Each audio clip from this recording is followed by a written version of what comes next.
Okay. One of the fearless. How about you, fearless too? Am I fearless? I'm a baby. Can you believe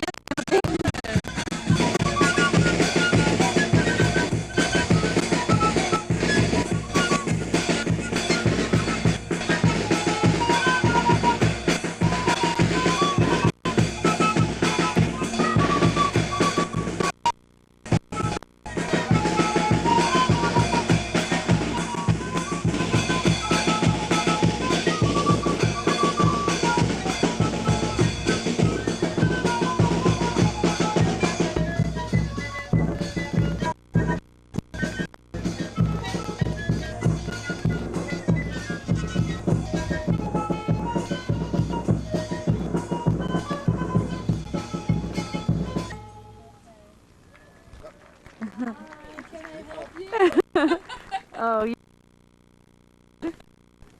I'm playing the part. beautifully, I might add. Oh, thank you very much. The example for us all. Oh, Ooh, let me get that shower me with t-shirt. praise. I will. Look at that work of art. Woo!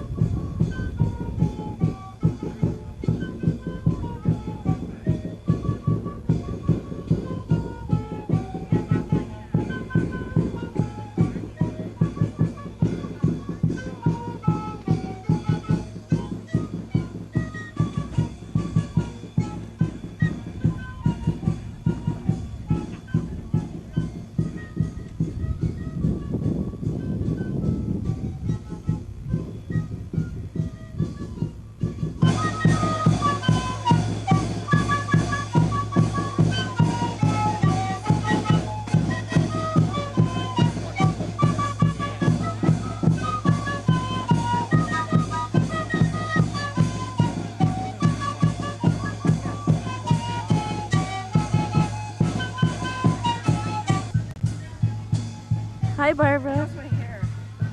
Pretty good. Yeah, am I looking alright? Yeah, yeah.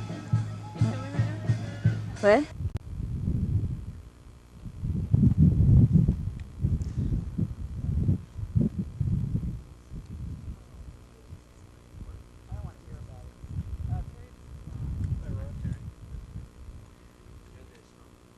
The name that an articled clerk I soon became. I wore clean colors and a brand new suit for the past examination at the Institute.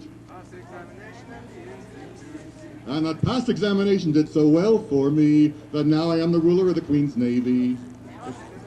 So well for he now. Navy. Very good, very good. Of legal knowledge I acquired such a grip that they took me into the partnership, and that junior partnership I weened is the only ship I ever have seen. But that kind of ship so suited me that now I am the ruler of the Queen's Navy. I thought so little they rewarded me by making me the ruler of the Queen's Navy.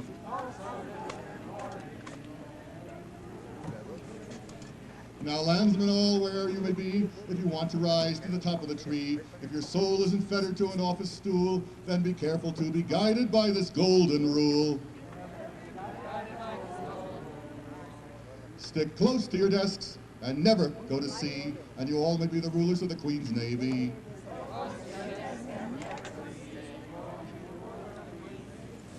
Very good. Thank you. Thank you very much. Well, we can go on this way, before I know a number of these, but to move to the topic at hand, I want to talk to you today about the search for life in the universe, more or less from a scientific perspective. I want to review basically why astronomers think there's plenty of life in the universe, that we haven't found any yet, and what we can do about it, and what we are doing about it, not quite the same things, and whether it all makes sense. And I want to do this in time to leave plenty of room for questions. But I'm the kind of guy who, if there's a question that simply can't wait, I'm willing to take it. If you think it's really important, just raise your hand. And perhaps the most important thing to recognize about the universe is how big and vast it is, and how, by comparison, how insignificant we are if you're one of these size freaks. This is easy to say, and people like Carl Sagan talk very elegantly and rightly about the great demotions of mankind as we've come to, I guess you would talk about the great demotions of humanity. So there's few people more PC than Big Carl. At any rate, these great demotions where we recognize we're not the center of the cosmos and not even the center of the galaxy, and our galaxy was just one galaxy among many. And all of this is very true. We do live in sort of an outer suburb of a representative, large but not over-large spiral galaxy, just one of billions of galaxies, and maybe more that we know to exist.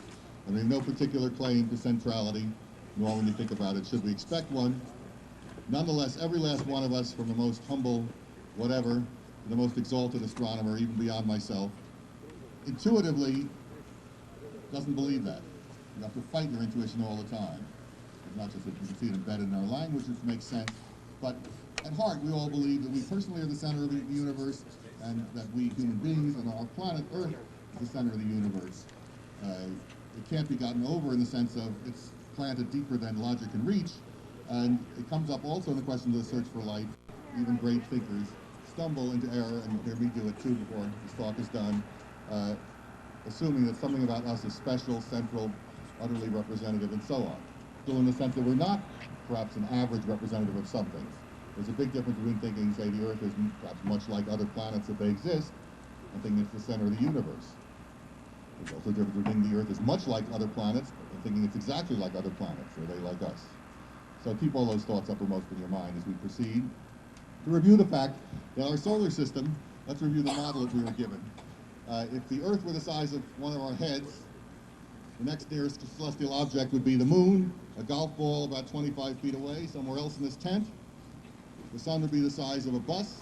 I don't agree on it, but most of them would agree with me, since I'm giving this talk, in defining life as a system of individuals, or things, if you want to call it that are capable of reproduction and evolution. Of course, you have to define what do you mean by reproduction and evolution, but I won't bother, I'll just skip right ahead. And there are many elements that dominate stars throughout the universe than dominate the Earth, but we think we understand why. The chemistry involving these elements favors carbon, nitrogen, oxygen, and hydrogen linking up into complex molecules that in turn can interact with other molecules, whereas if you take, say, silicon and oxygen and put them together, you get rock or dust, quartz, and it just sits there and doesn't do much else. It lasts for billions of years as a silicon. So the nearest place where life might have gotten a reasonable start, a reasonable evolution, could be, say, if you want to be pessimist, not even in the Milky Way galaxy, or it could be a fair fraction of the way across the Milky Way galaxy, and that makes a big difference. So it could be around one of the more nearby stars. The farther galaxies are hundreds of times farther away than the nearer galaxies. The nearer galaxies are millions of times farther away than the nearest stars. So if you're trying to set out to find life in the universe, those little pesky numbers, all of which are enormous, make a big difference. $1 billion, and promptly canceled it the next year. There's a senator from Nevada named Brian who made this his crusade, Proxmar having retired. Nothing daunted, the scientists at NASA who were pursuing this effort set out to raise money for their project on their own, and raised about half of that sum, $5 million, and are continuing it. In a way, that's a bad example. You can see what's next. That maybe rightly so, the government say, well, why don't the rest of you guys in the Agriculture Department and Social Security go out and raise some money on your own, too. Too faint, the same distances, too faint, intrinsically perceived with the naked eye. That's where things stand now, in other words. A federal effort to look for life in the universe, in this country, in the U.S., where we hang out, was shot down. Nonetheless, it's continuing. It's for each of us to decide whether it's worth continuing. After all, it might yield no results. Scientists who care most passionately about this point out that even no results tells you something about the distribution of civilizations in space. These terms that would be used. I gotcha. They're not very common. Personally, I'd very much like to see this effort continue, but my only stake in it is I would like to. Hi. Welcome to Wilderness Travels Eclipse Camp. Let's look at those clouds. Let's look at those clouds. I haven't yet talked about UFOs that we take over imagining. All that will go right in the center. You got it.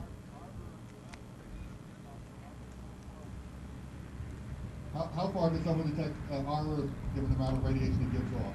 It depends, of course, on how sensitive their systems were and how hard they look. But as I say, given the level of effort that these scientists are continuing with the $5 million they've raised, very roughly speaking, a few hundred light years. Not insignificant, and that includes many thousands of stars. Once someone knows that you're sending, once they just found the initial part of the message, you could send the whole Encyclopedia Britannica, for instance, in a minute. So in other words, there isn't even too much need for two-way conversations. It's often objected, so there's to me. But if you send out the encyclopedia, or they did, it's one way to be sure, but still quite interesting. We'll go all the way back there. What do you think the reaction of society in general will be, and what will the reaction of governments be if we make contact? Right. What will the reaction of scientists, society, and governments be should we make contact? I worked on a Nova television program featuring Lily Tomlin, one of the most enjoyable shows I ever participated in, where Phil Morrison made some very eloquent remarks about how there'll be this initial surge of interest, and it'll be very exciting for a while, and after a while people forget about it and make jokes about it. But I think it will slowly sink in society in general that we really aren't alone in the universe. And after people have gotten past the jokes and the worries that people are going to come eat us, or non-people are going to come eat us, we might actually get down to thinking, just as sort of learning that the Earth is not the center of the universe finally sank in. I'd see something like that. Governments might well, this would have made more sense in the days McCall. What would you say the universe is expanding into? The question is, Are there other universes out there? Obviously we don't know, but what would you speculate on that? the question is, what is the universe expanding into, since it is expanding, and what about universes beyond our own? Not directly relevant to the subject at hand, but that would never stop me here. The universe is not expanding into anything. I know there's no hope of getting this intuitively across. I'm not sure I even get the concept myself, but I do get the mathematics. The universe doesn't need anything to expand into. It just doesn't. It's something like, if you imagine the universe, but how could the universe be this? The skin of an expanding balloon. It should have sort of the same functions, but how it executes those functions, who can tell? Also, I can't resist saying, I have my shtick on all these things, how these extraterrestrials look is almost unimportant. That would be the very first question. What do they look like? Are they better looking than we are? It's going to take a while for them to set up. They're saying that they hope to start serving by 7 o'clock. The first thing I'll say about dinner is when we do announce that it's going to happen, we're hopeful that we've installed a new system and it should go a lot faster. There are going to be 2 lines, each with all the same food, so you don't have to do both lines. But one is going to come around this side in front of the stage and in front of those tables and exit through the middle, and the other is going to do the opposite on the far side of the tent, coming around the tents on the other side and once again exiting on the other side of the poles in the middle. So we'll let you know when that happens. As far as the talks, we're going to try to stay basically to the same schedule. What it means is that at 7:15, Joel Weisberg is going to come up here and talk to you a little bit about the phenomena that can be seen at sunset time. And then those of you who like can go out with him, where we'll come by to all of the tents very close to about 6 o'clock in the morning and let you know that it's 6 o'clock in the morning. The schedule for tomorrow is that there'll be a light breakfast served around 6:30, starting around 6:30. Tom Bullock will make himself available for any of you who have additional questions about the eclipse photography. And obviously first contact of the eclipse is at 8:17. Now a lot of people have asked where they should set up, and I think we can ask this to a few of the astronomers when they come up later as well. But the story that I'm hearing is that it really is up to you. And a lot of people are suggesting that the top of the Indian mound here would be an excellent one if you're interested in seeing the approaching shadow, and that there's also excellent viewing that way. Obviously the eclipse is going to happen over here. But anyways, I encourage you to ask some of our future speakers what they think, but the answer as I know it is you can set up anywhere you'd like. We're not going to have any lights in the morning, obviously. Someone was asking me that question. And tonight we are going to try to turn off the lights as soon as we can. A weather forecast. No, we haven't had a weather forecast. But it is on schedule at the moment. We're getting the same weather that we've expected here, which it gets cloudy in the afternoons, and in the days, the mornings are absolutely clear. So you bring up a good point, though, which is that this pattern is not guaranteeable, and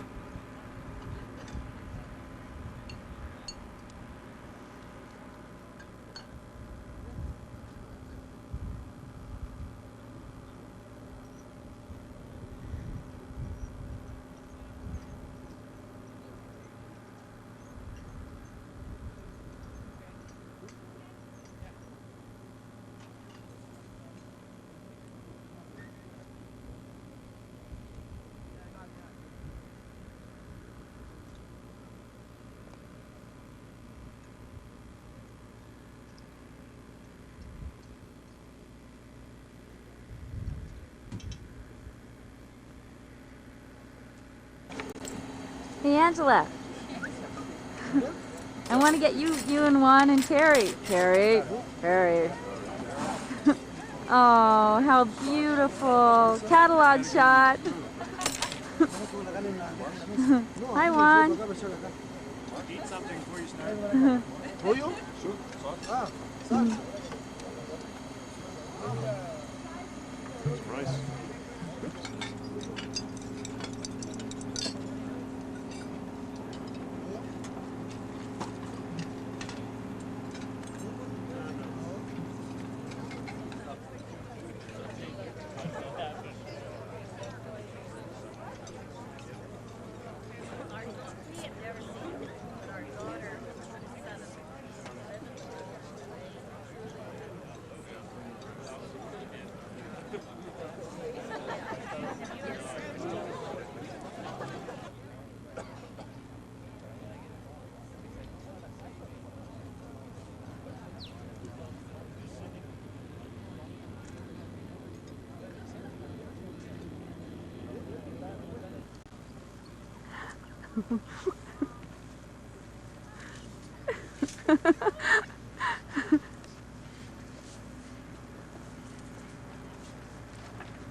There, he's awake. Good morning.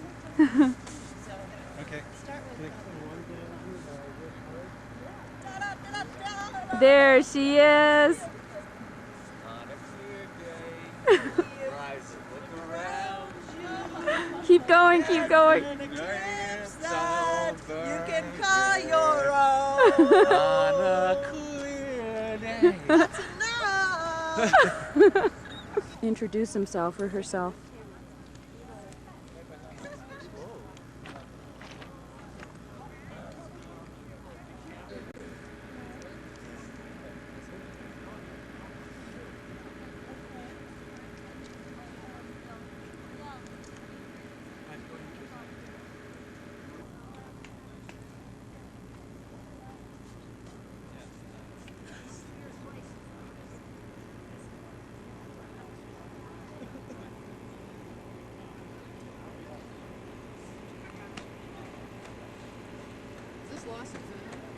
Yeah, what have you lost?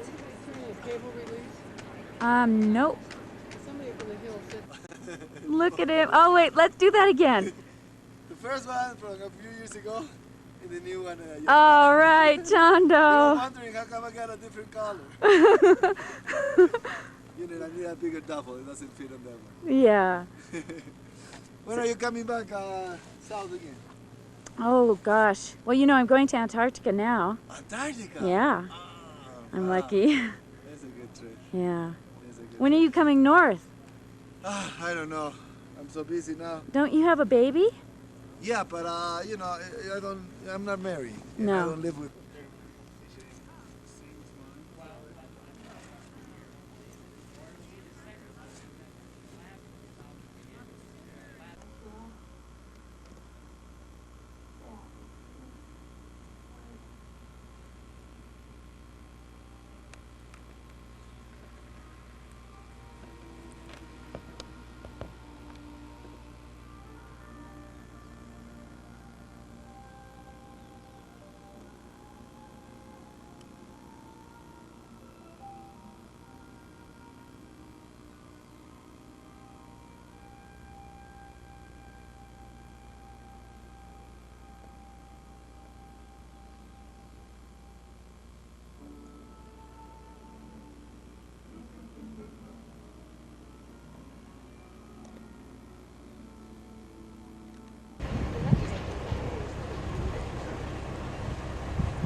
Shall we do it on the boots? On that petition?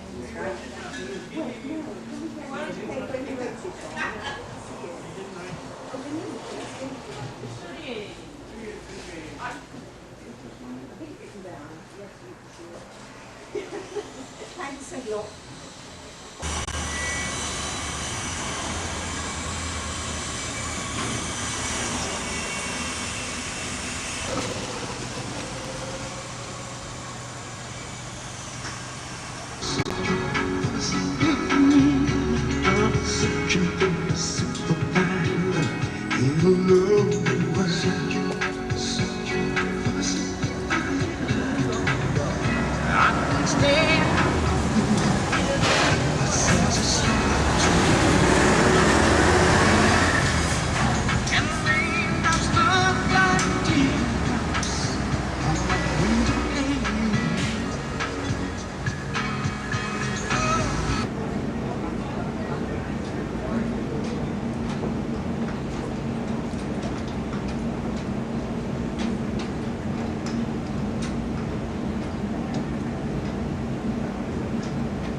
Both ways.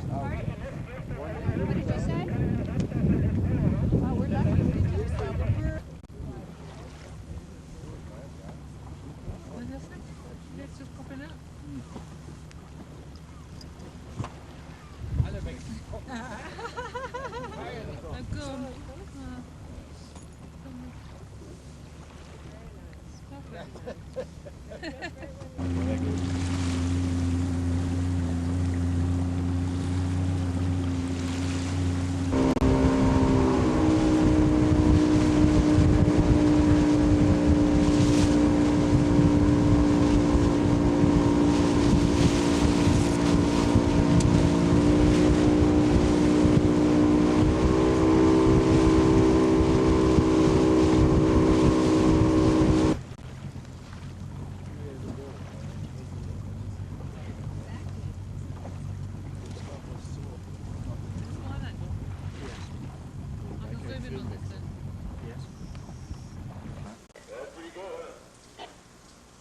Fahren Sie mit dem Boot zurück? Nee, ich laufe zurück. Schade.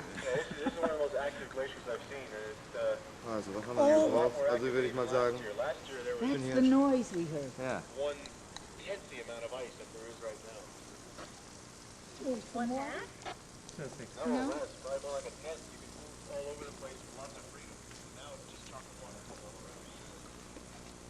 That thunder was part of a glacier, Julie, breaking away. Which was? The thunder before, did you hear it? No? Oh, no, I didn't hear it. Yeah, Oh, no. Part of a glacier. Wow.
Except for blue.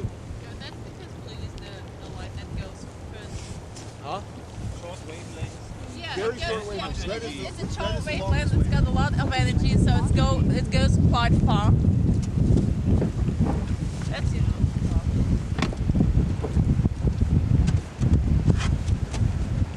That was a huge piece of ice. Yeah. You don't know.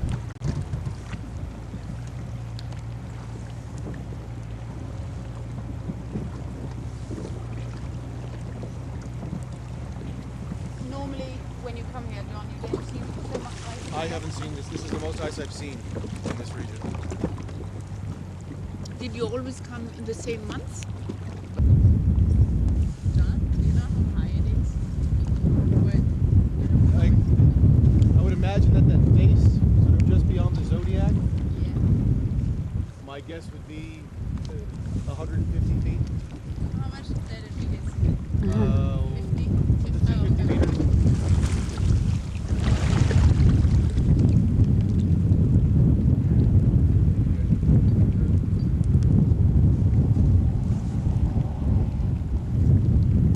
Ja, haben die Schwierigkeiten?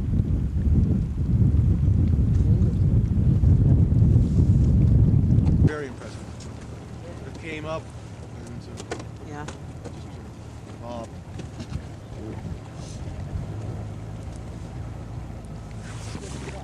Die Sonne da hinkommt?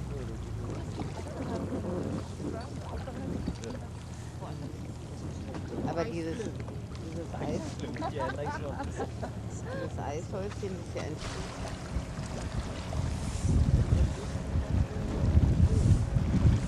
jeder Spuren auf immer ist man im Wasser. so take a number and we'll all spin around these beaches. Wir fühlen das nochmal. Wow, that is so schöne Seite, finde ich. I don't know how many pictures of ice that I have. It's just always different, always changing, infinite varieties.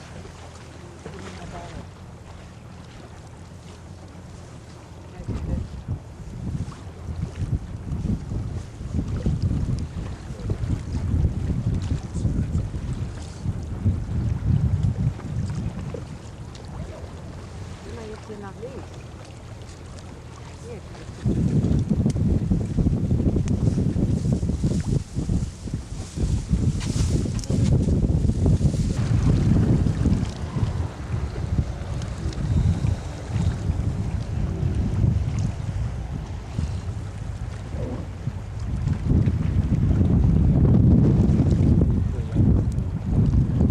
Du hast doch alles schon.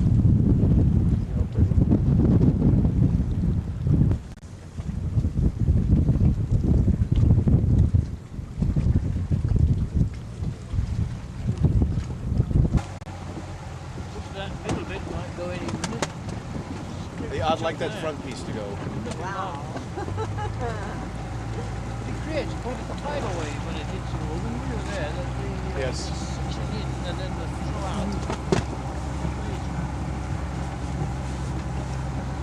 We were in Alaska earlier this year, and there was an enormous piece of on the front of the Hubbard Glacier that was just hanging out, just looking like an enormous piece.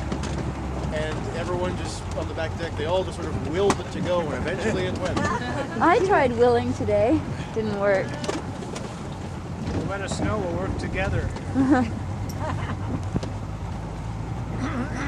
Make it.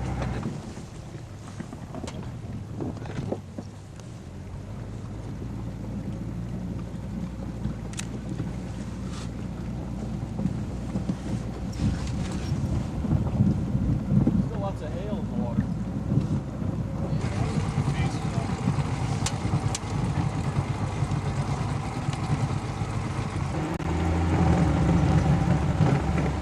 I don't see many turns up by the glacier. Oh, good piece. There it goes. Just one of those big domino type falls. This is one of the most active glaciers I've ever seen. Yeah, this is a very active glacier. Okay, that was in 1990.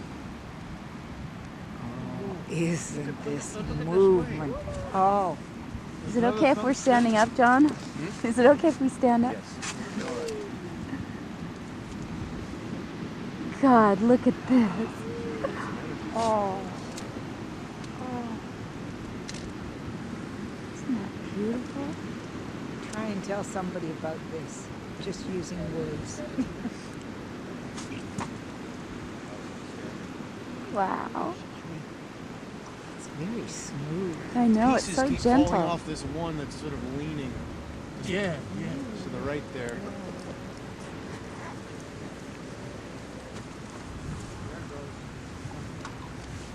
More and more. Oh, the whole backside, that's gonna go. Some of it. It's gonna go. You listen to the noise. Come on, baby, the whole thing. Come on.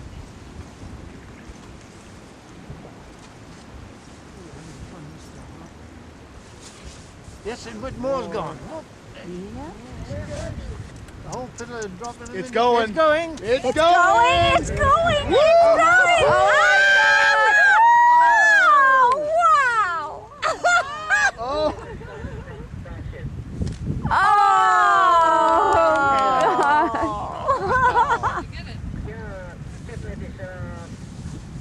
I just got it on tape. It's just look at that way. Yeah, I got it on tape. That one over there made one noise. Oh, you got that one on tape? Yeah, I got it on tape. Outstanding. Good. Oh, this is the highlight of the day, those last two. We say the best or last.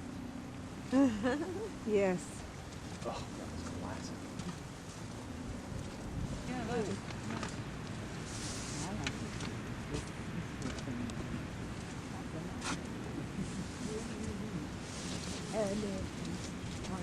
Correct. Something That else same is area. gonna happen. That big one, big boy's gonna do it.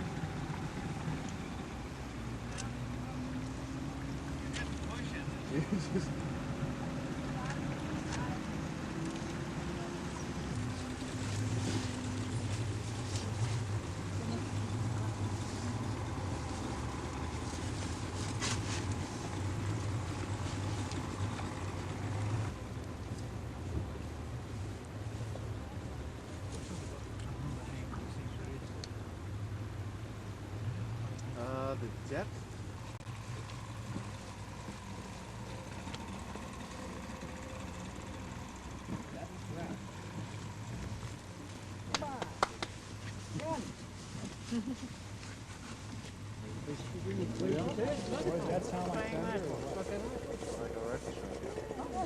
The thing with glacier watchers too, no matter how big the calving they see, the next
see the Jævla omtrent der vi skal være, tenker jeg. Ja, vi skal vandre opp, og så skal vi på en sånn isbre som går helt ned i havet. Det skal vi.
or just came?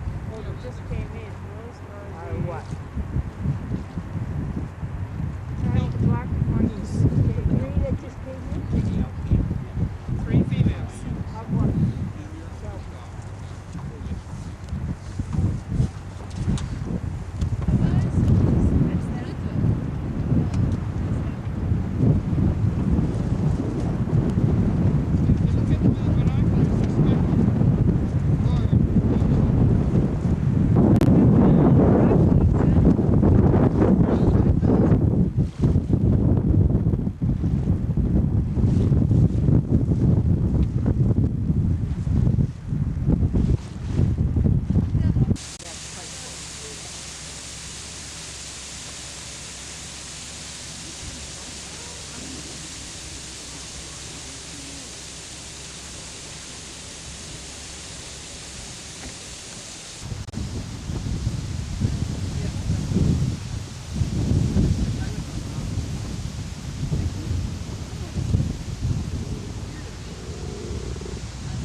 It looks like a baleen.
Valuable items, heavy items that should all be on the floor.